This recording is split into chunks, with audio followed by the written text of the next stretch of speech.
Nobody here. Hey, Jones, what's up? Hey, so, pretty much yesterday, Randy and I had a 45-minute conversation down in the cells. Randy Bullet? Um, Randy Bullet, yeah. About what? And it was about police matching weapon class. Sounds like a And how nightmare of a talk. it it actually wasn't. It was a very productive Yeah, conversation for about 45 minutes. before you proceed, okay, I'm gonna tell you right now. There's so many Mhm. steps and flow charts we have to go through as a police officer. Is adding another one is really the solution to all the problems we have right now. I don't think it necessarily is, but I do think when we're, especially for example, we go to a Bay City, um, it's all class ones and police have class twos out. Right, it's a bank, And right? Mm-hmm.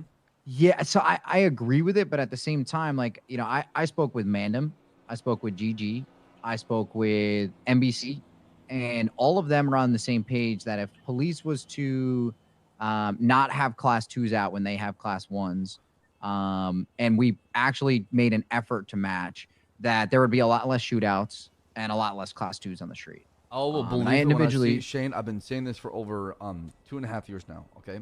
well, all of them are willing to have a meeting with gang leaders and high command. Okay. Um, How about and it, how about this? I would agree to that if criminals start carrying class twos in their back all the time. The amount of class well, and that's we kind of see where on my their effort's back, been. right? With whatever the commune is doing right now with the class two under mandate, that has been very effective.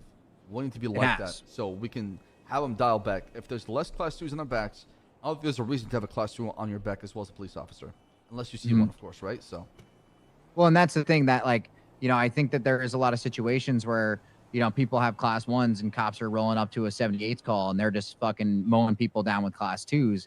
And I think it comes from both sides, right? That the police is almost escalating at some point as well, right? sure, sure. Um, I mean, like I said, both sides are not a saint. But at the end of the day, like I said, we are mostly reactive to what they do at times, right? Agreed. And that's me. At 99% of the calls I hear class two, the first thing I'm doing is unracking. Right. I think I'm not showing up there with a due pistol. to the fact that classes are so present and frequent that I don't see that being a very possible thing. If classes were rare like they used to back in the day, then I can completely agree with you saying and completely get behind it.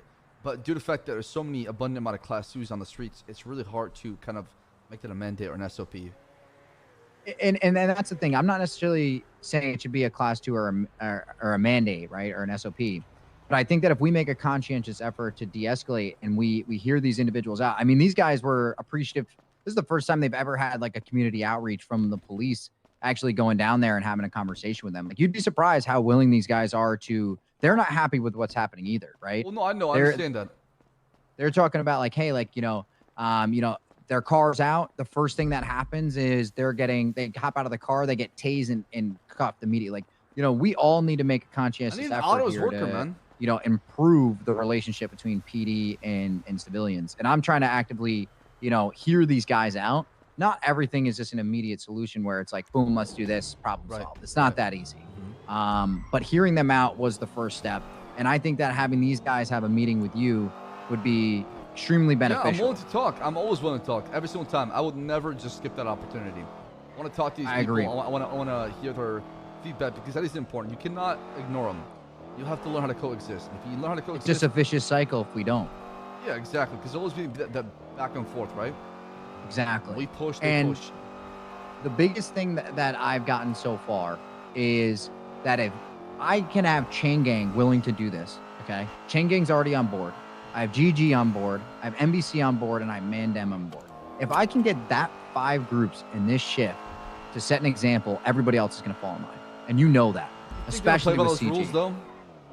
Well, I've already kind of set the expectation that, hey, like if we were to push something like this, you guys have one class 2 on a scene, we're all going to unrack, right? So if we kind of set that expectation where, if class 2s come back or class 1s come back into play, I think there's going to be less shootouts. I think there's going to be less. I hope you're right. Hope you're right. Yeah, I'll help you with that. But I'm not gonna hold my breath at the same time, right? Because I have tried this on many occasions, Shane. I really did. And every single time it's good for like a week or a month, and next month people get lazy. Problem is people are lazy and they don't want to try. So whenever you put these expectations on them, they do well for the first couple of days, and afterwards they just fucking stop caring. Well, I think that if we, hold officers accountable on matching, and we also hold the criminals accountable, meaning that we don't just roll by people with class 2s and not chase them and hold them accountable for having them, I think we will create a good balance between matching and also punishing individuals that are going to have class 2s. So that's kind of the mindset I'm at. I'll try to schedule a time It's where hard, we can get man. all of Like these. I said, I've tried this before in the past, so. Well, I mean, the city's in a spot right now where I think that it might be the time to do it. So I'll schedule a meeting. I'll try to get a bunch of different time talk options to them, see what's together. going on. I think hear their feedback before we do anything. I want to hear their feedback. All right, bet. Perfect. I'd rather have it come from them to you rather than from me, Of course, third yeah. party. I'll reach out as well, So, too. all right, bet. Sounds good. I appreciate it, Chief. Thank you. Bye-bye. Oh, there's a head pop right now happening? Copy that, sir, yeah. You guys need an interceptor